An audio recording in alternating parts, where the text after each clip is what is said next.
جو غار کے اندر ہیں، اور ان کے ساتھ کون ہے؟ اللہ. کون ہے؟ اللہ.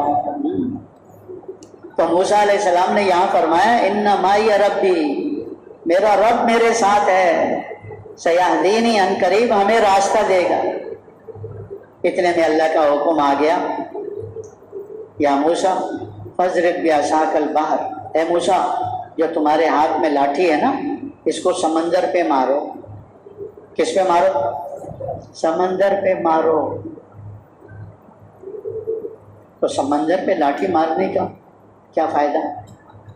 آدمی اپنی عقل کی گھوڑے دوڑاتا ہے نا، تو یہ سوچتا ہے کہ سمندر پہ لاٹھی مارنے کا کیا فائدہ، اس سے تو چند چھینٹے اڑیں گے.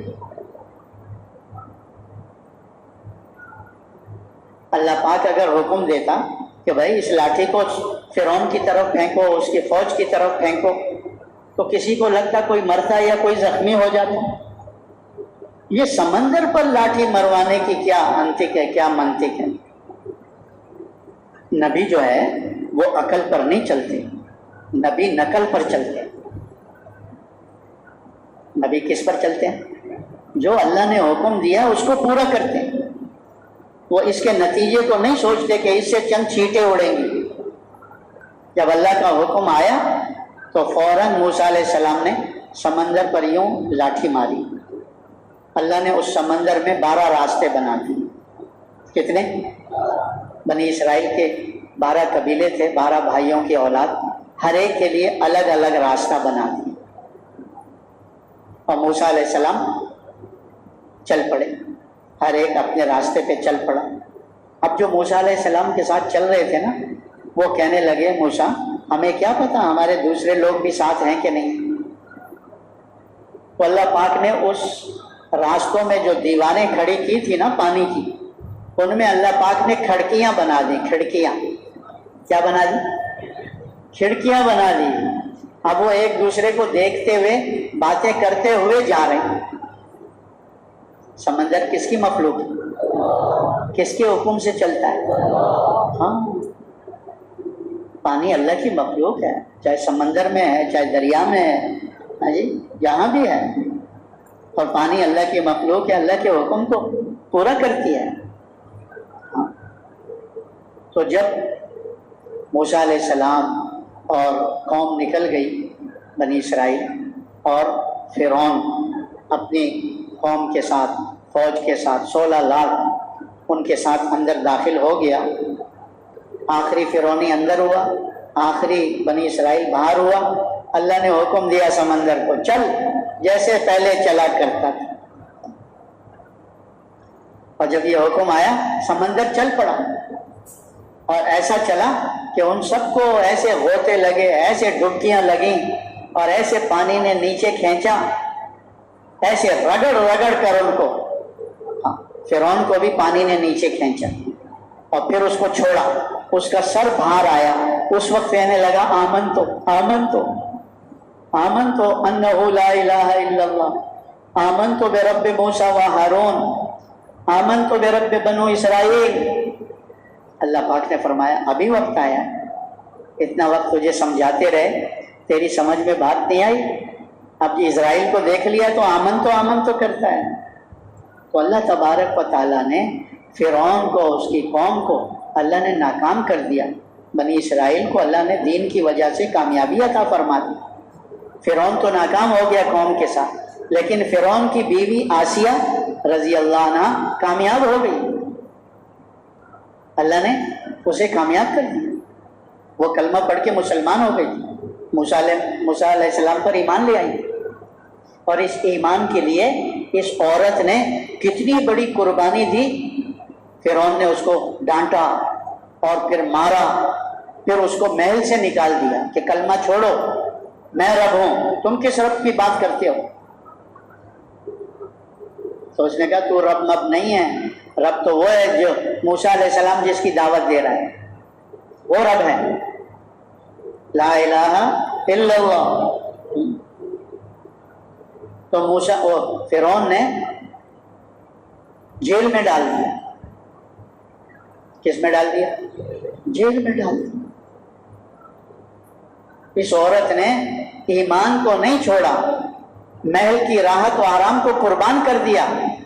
ہاں، ملکہ تھی، ملکہ، فرعون کی بیوی، بتاؤ، لیکن ایمان کو قربان نہیں کیا، ساری راحت و آرام کو قربان کیا، ساری عیش و عشرت کی زندگی کو قربان کیا، اور پھر اس ظالم نے ہاتھوں پیروں میں میخیں گڑوا دی، اور اس حالت میں ان کی شہادت ہوئی، اور اس وقت میں دعا مانگی کہ اللہ میرا گھر مجھے جنت میں دکھا دے، اور فرعون اور اس ظالم قوم سے مجھے نجات دے دے۔ کہتے اللہ نے آسیہ کی جنت اس کی آنکھوں کے سامنے کر دی۔ کہتے شہید کو اتنی بھی تکلیف نہیں ہوتی جتنی چیونٹی کاٹے۔ ہمیں تو لگ رہا ہے کہ اس کا خون نکل گیا، اس کے ٹکڑے ٹکڑے ہو گئے، لیکن شہید کے اللہ پاک اتنی بھی تکلیف نہیں دیتے کہ جتنی چیونٹی کاٹتی ہے۔ چیونٹی کاٹے تو کیا تھوڑا سا آدمی یوں مسل لیتا ہے۔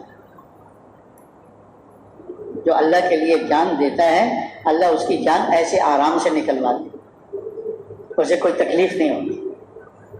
جو اللہ کے دین پہ جان دیتا، اور سب سے اعلیٰ جان دینا اللہ پر جان دینا، اللہ کے دین پہ جان دینا، شہادت کا درجہ اس لیے ساری موتوں پر افضل ہے۔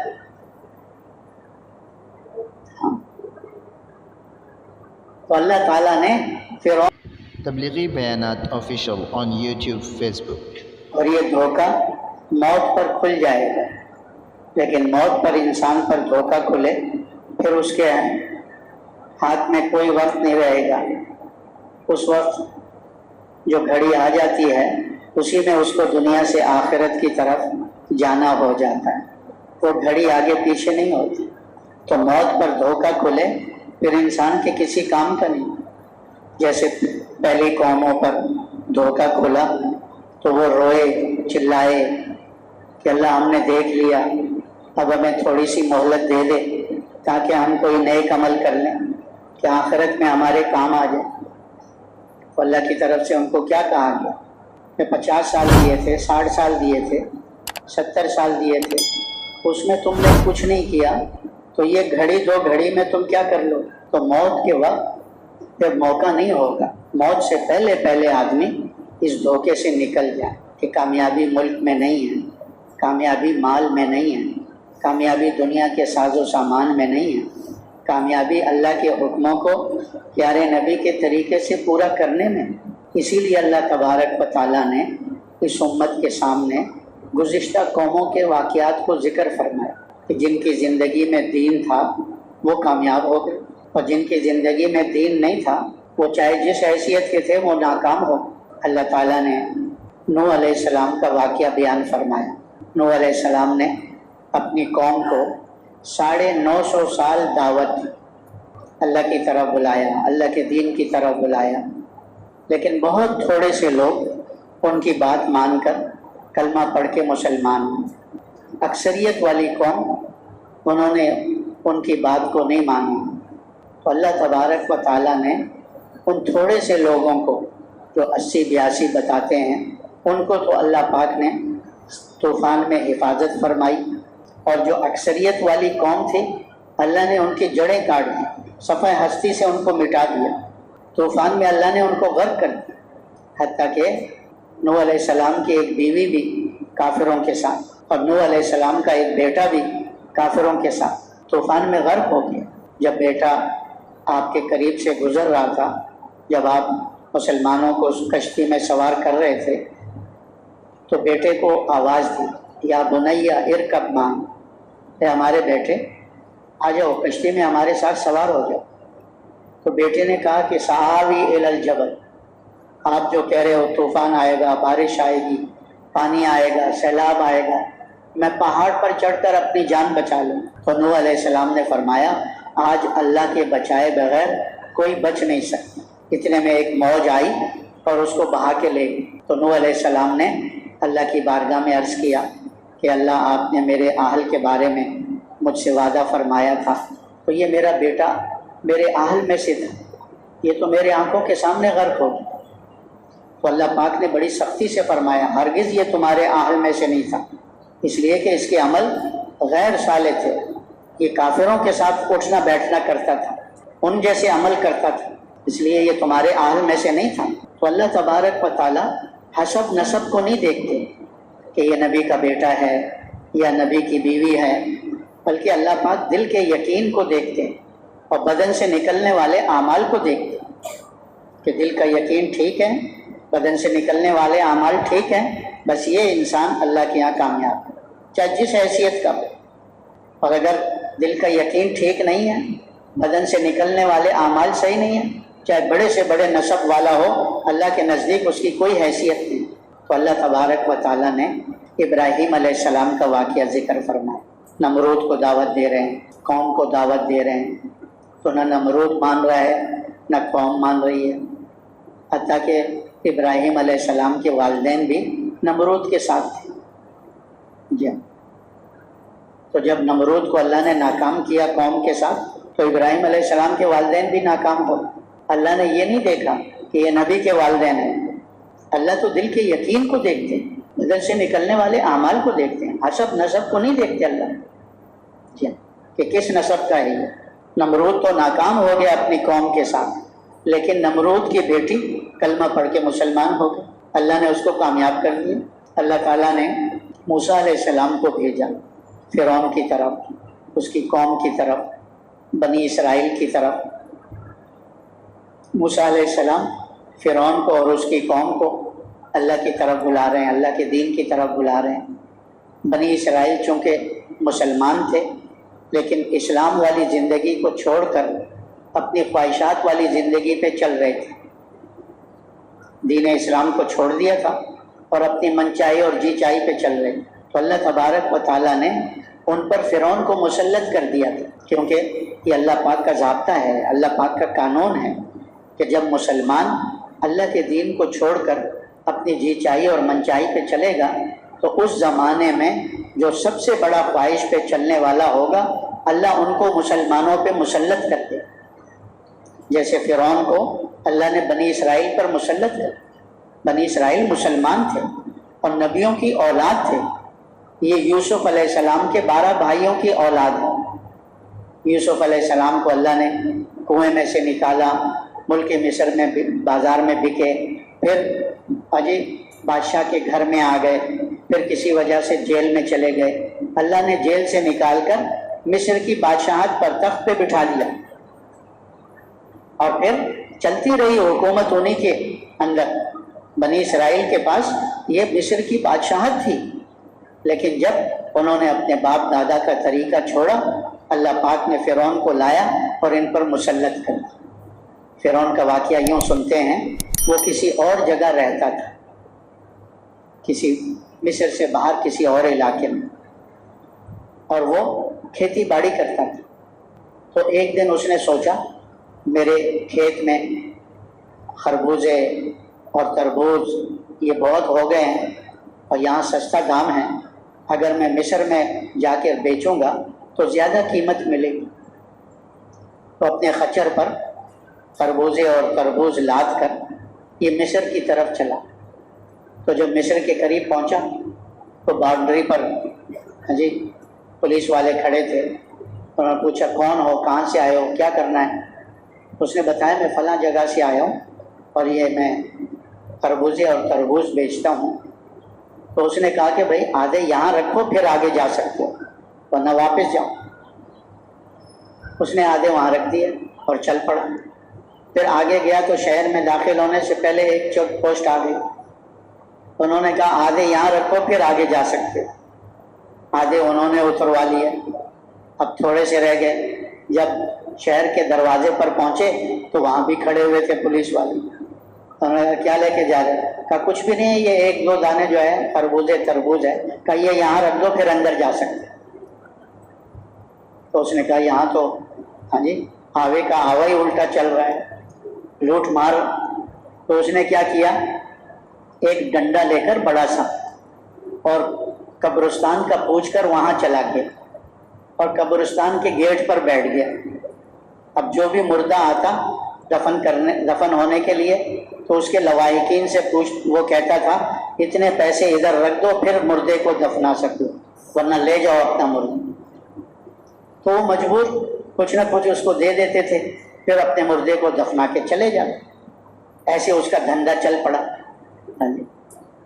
تو ایک دن ایک وزیر کا انتقال ہو گیا، اس کو دفنانے کے لیے بڑے بڑے فوجی جرنیل اور جو بڑے بڑے وزراء اور مشیر یہ آئے ہوئے تھے۔ تو جب وہ گیٹ پر پہنچے تو فرعون نے دیکھا کہ یہ تو بڑی آسامی معلوم ہوتی ہے، ان سے تو زیادہ لینا ہے، ان سے کیا کرنا ہے؟ زیادہ لینا ہے۔ تو اس نے کہا کہ دفنانے کے لیے اتنے ہزار دے دو۔ تو کسی نے کہا تم کو یہاں کس نے بٹھایا؟ اب جاؤ اپنا کام کرو، کس نے بٹھایا؟ اتنے ہزار دو گے تو پھر دفنا سکو گے۔ تو فوجی جرنیلوں نے پوچھا بھائی کس نے اس کو بٹھایا؟ کسی وزیر مشیر نے کہا ہم میں سے کسی نے نہیں بٹھایا۔ فرعون سے پوچھا، فرعون نے کہا اس کو میرے پاس لے آؤ، اس کو کیا کرو؟ میرے پاس لے آؤ۔ اس وقت کا جو فرعون تھا، مصر کے بادشاہوں کا لقب فرعون تھا اور جدی پشتی چلے آ رہے تھے۔ تو جب فرعون نے اس زمانے کے اس کو بلایا تو اس سے کہا کہ بھائی تو کون ہے، کہاں سے آیا؟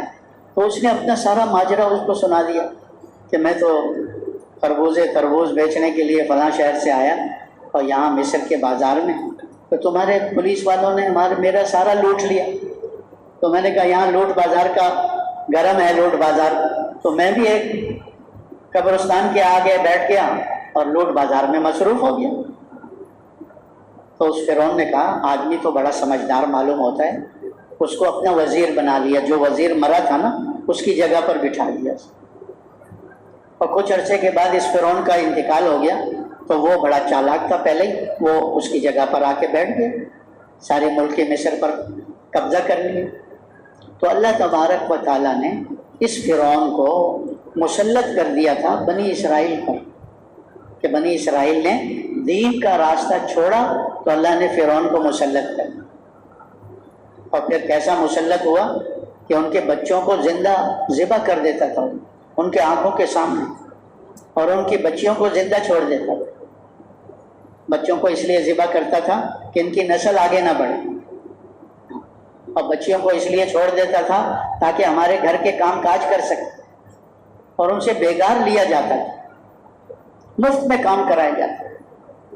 تو بنی اسرائیل پر اللہ کے حکم سے موسیٰ علیہ السلام نے کلمے اور نماز کی محنت شروع کر کہ کلمے کے یقین کو دل میں اتارو اور کسی کا خوف نہ کرو، صرف اللہ کا ڈر اپنے دل میں پیدا کرو، اور کسی سے نہ مانگو، صرف اللہ سے مانگنا سیکھو، اور کسی کے پاس اپنی ضرورتیں لے کے مت جاؤ، اپنی ضرورتیں اللہ کے سامنے پیش کرو کہ سب کچھ کرنے والا اللہ ہے، اللہ کے سوا کوئی کچھ نہیں کر سکتا۔ یہ فرعون کیا ہے، اس کی فوجیں کیا ہیں، فرعون سے مت ڈرو، اس کی فوجوں سے مت ڈرو۔ تو کلمے کی دعوت چلائی ان میں کہ تاکہ ان کے دل کا یقین ٹھیک ہو جائے۔ اور اللہ نے ان کو حکم دیا کہ نماز کو قائم کرو اپنے۔ یہ فرعون جو ہے، کیونکہ بنی اسرائیل کی بڑی بڑی بستیاں تھیں، بڑے بڑے علاقے تھے، لیکن فرعون ان کو عبادت کرنے نہیں دیتا۔ عبادت تو ویسی انہوں نے چھوڑی ہوئی تھی، مسجدیں تو انہوں نے بنائی نہیں، مسجدیں جو بنی تھی وہ بھی ویران تھی، وہ بھی فرعون نے بند کرا دی تھی۔ تو فرعون کے گھر سے انہوں نے سب کچھ چھوڑ رکھا تھا دین کے اعتبار سے۔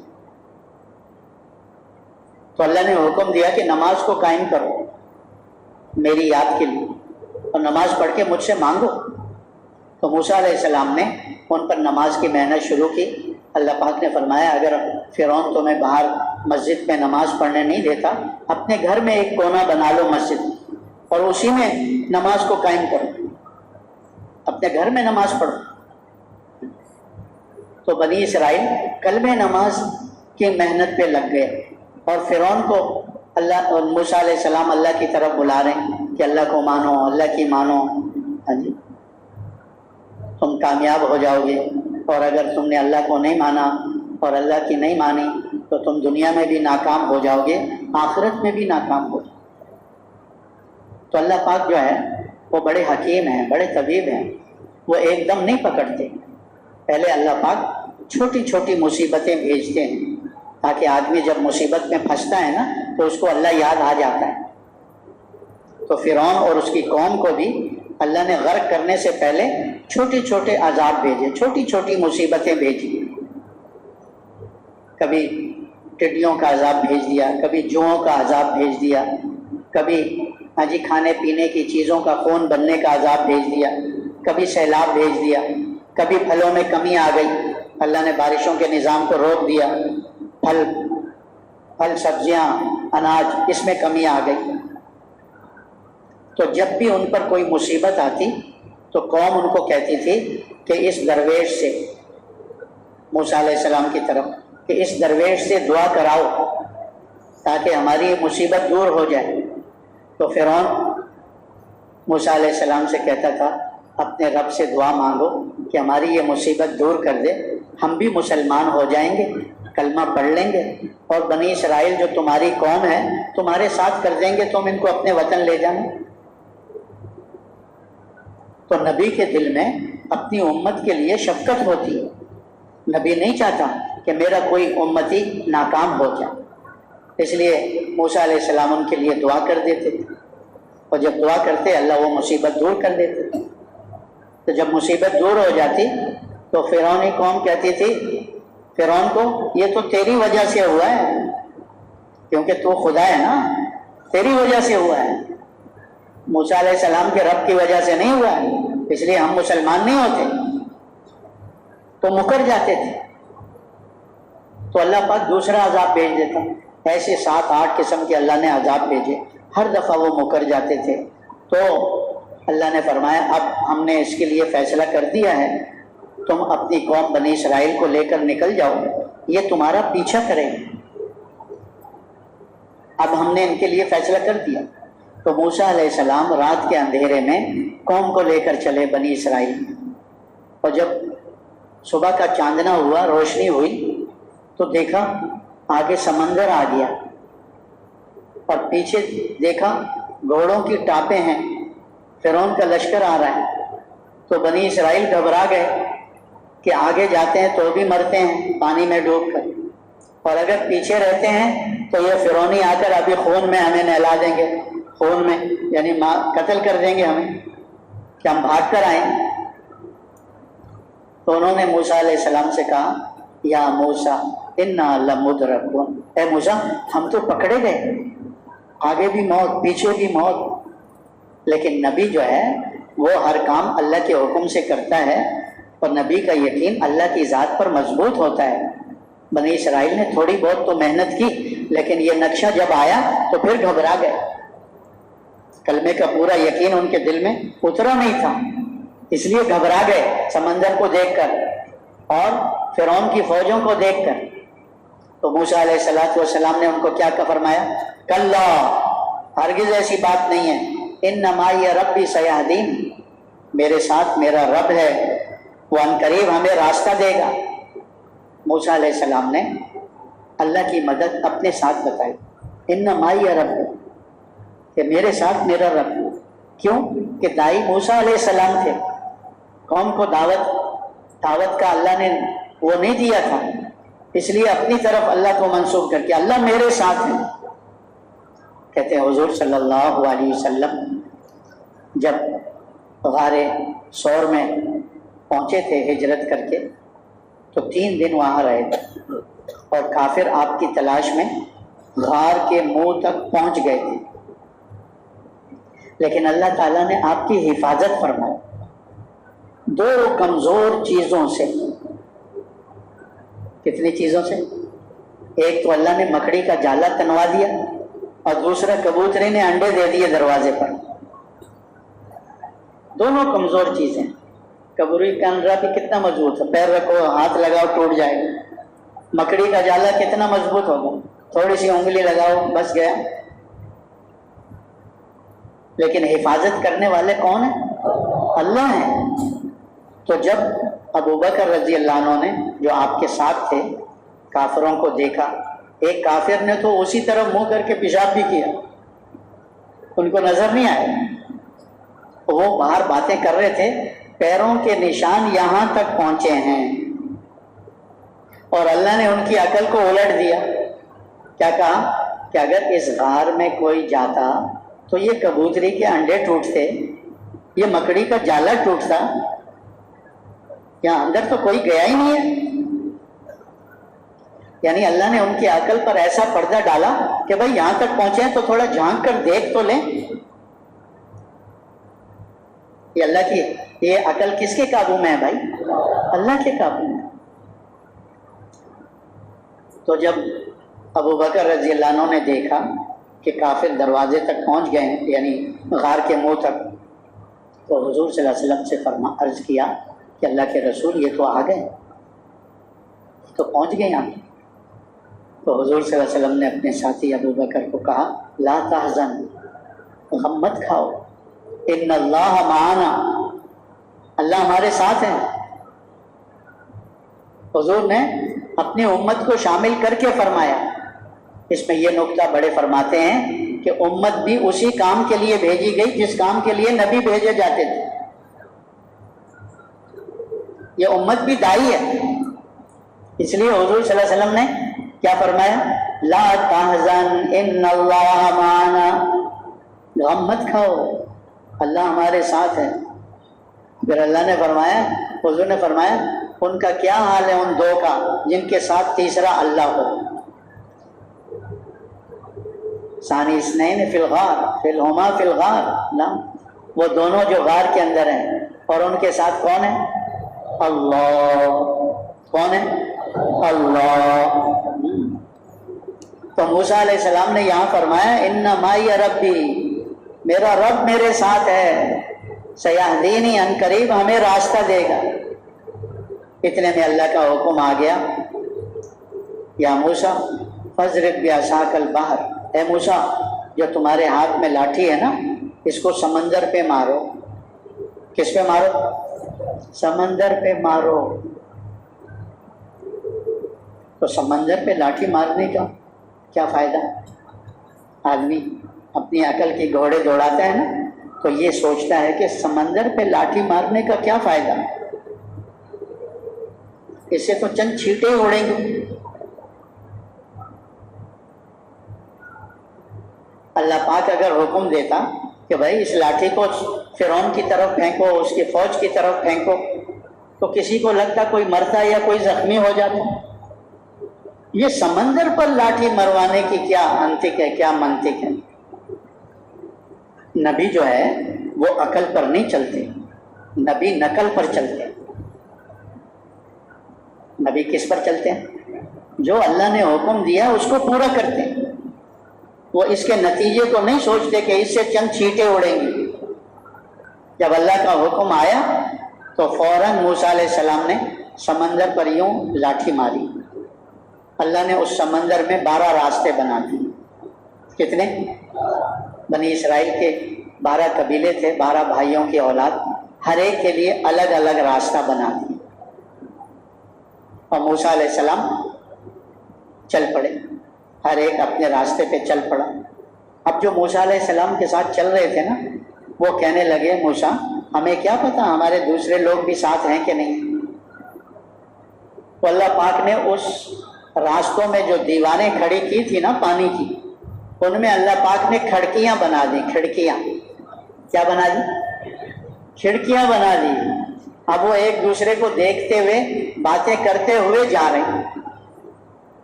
سمندر کس کی مخلوق ہے؟ کس کے حکم سے چلتا ہے؟ ہاں, پانی اللہ کی مخلوق ہے, چاہے سمندر میں ہے چاہے دریا میں ہے, ہاں جی جہاں بھی ہے. اور پانی اللہ کی مخلوق ہے, اللہ کے حکم کو پورا کرتی ہے. ہاں. تو جب موسیٰ علیہ السلام اور قوم نکل گئی بنی اسرائیل, اور فرعون اپنی قوم کے ساتھ فوج کے ساتھ 16 لاکھ ان کے ساتھ اندر داخل ہو گیا, آخری فرعونی اندر ہوا, آخری بنی اسرائیل باہر ہوا. اللہ نے حکم دیا سمندر کو چل جیسے پہلے چلا کرتا تھا. اور جب یہ حکم آیا سمندر چل پڑا, اور ایسا چلا کہ ان سب کو ایسے غوطے لگے, ایسے ڈبکیاں لگیں, اور ایسے پانی نے نیچے کھینچا